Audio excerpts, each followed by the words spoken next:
What is up, Impact Knights? Let's talk about the deadliest Hawk, the Immortal Hawk.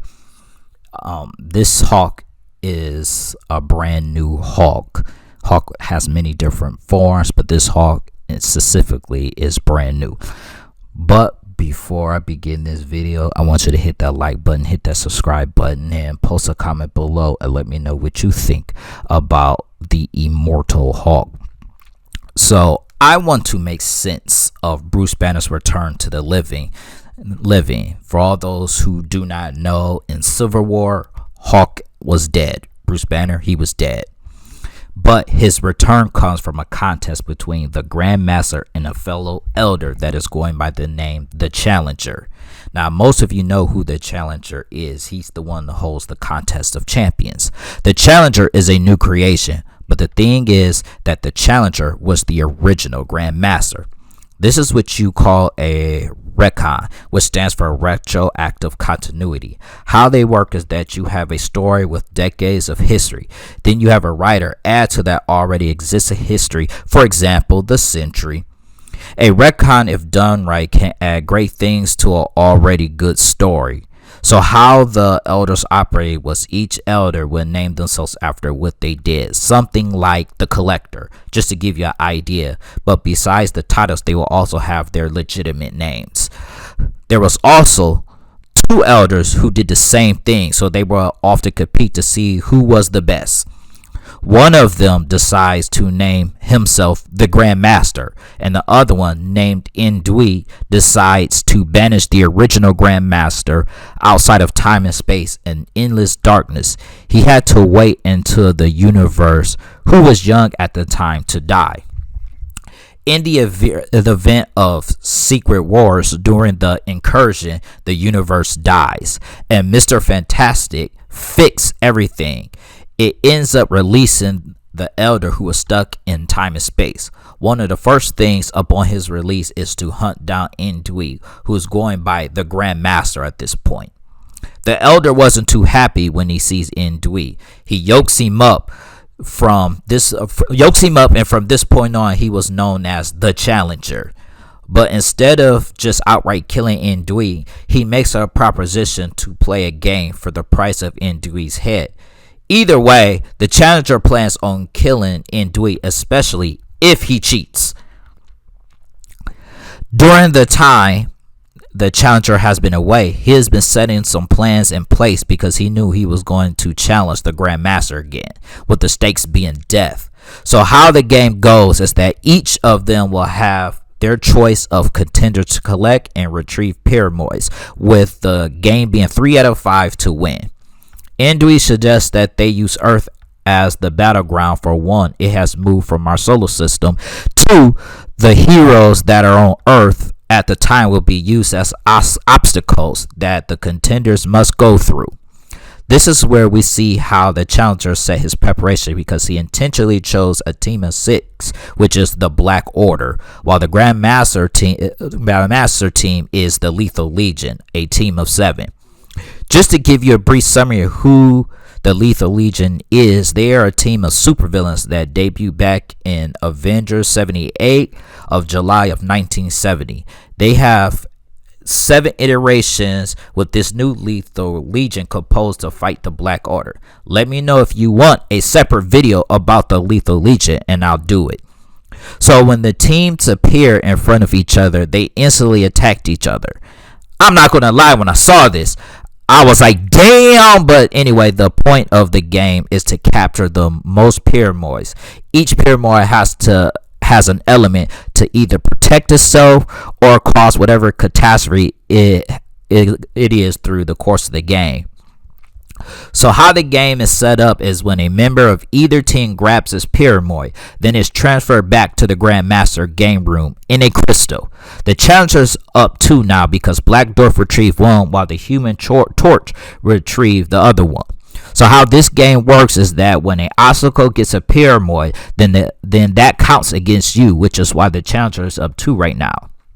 The Grand Master reminds the Challenger that he is a player's sword, which leaves the Challenger with 5 only players as of now. It is 7 against 5.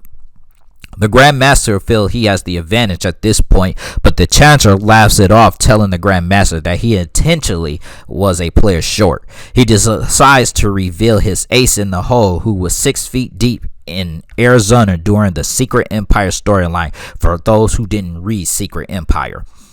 The Hawk was resurrected for a brief time by Artem Zolan's solution. Was only temporary. When it wore off, he was dead again indefinitely.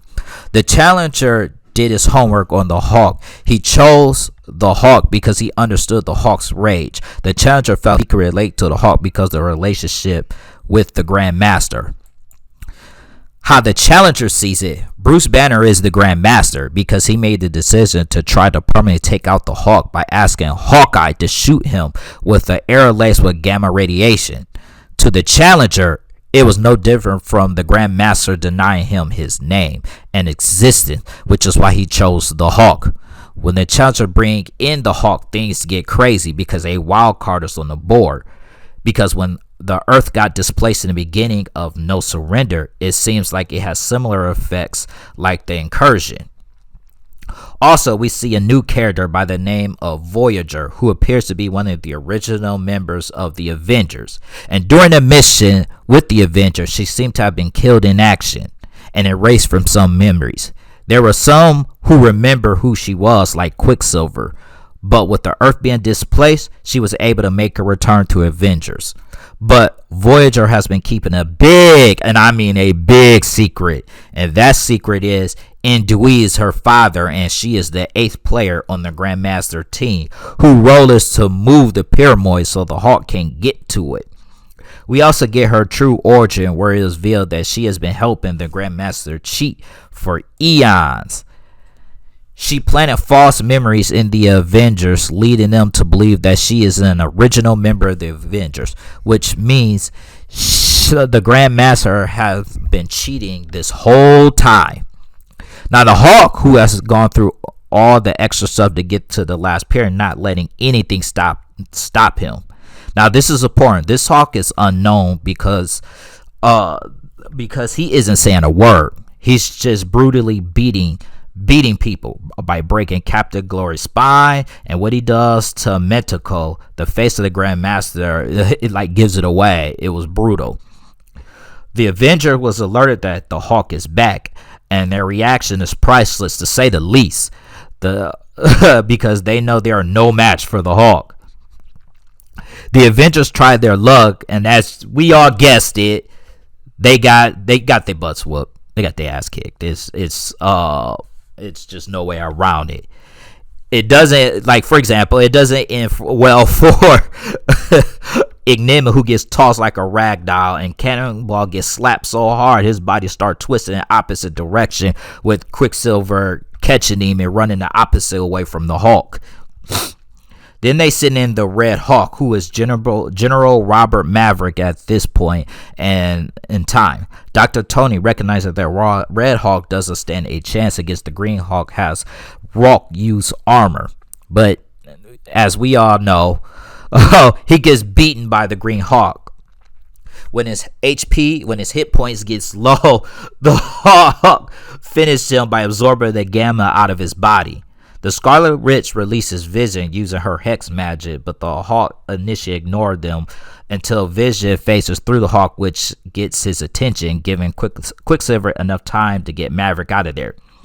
Vision engages the Hawk like he normally does, fighting him intangible while he tries to reason with the Hawk.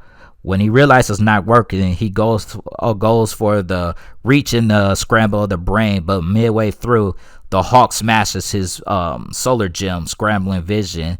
Now we go to the point where Wonder Man tries to reason with him because Hawk made it to the door where Voyager is hiding where Voyager is hiding on the other side of the last pyramid.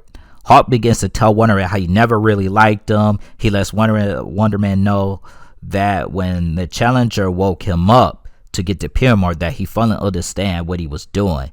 When the game ends, the world ends, and the Hawk will finally be left alone. Soon as he said that, Thor and Hercules attack him, which ends up when they end up learning that the Hawk was aware of what he's doing. Rogue starts to absorb the gamma in his body, but we have seen Bruce, who is warning everyone to run. They can't kill him. The Hawk breaks through and enters the vault. The Challenger is communicating with him before he can take back the game room, be taken back to the game room. The Hawk smashes it, which cuts to the Challenger, who has been waiting eons to challenge the Grandmaster and regain his name. And the face of the Grandmaster is like utterly priceless. And I don't know about y'all, but the Grandmaster, when he sees the Hawk, he gonna put hands on a Hawk.